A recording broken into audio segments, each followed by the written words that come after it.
இங்கே மதம் கிடையாது, சாதி கிடையாது, சடங்குகள் கிடையாது, குறிப்பிட்ட உருவ வழிபாடு கிடையாது.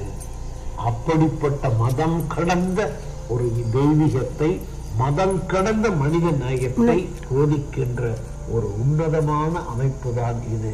அனைவருக்கும் மனம் உண்டு, மன மகிழ்ச்சி தேவை, மனவளக்கலை தேவை. வாருங்கள். மனவளக்கலை பயிற்சி தந்த பாதை அல்லவா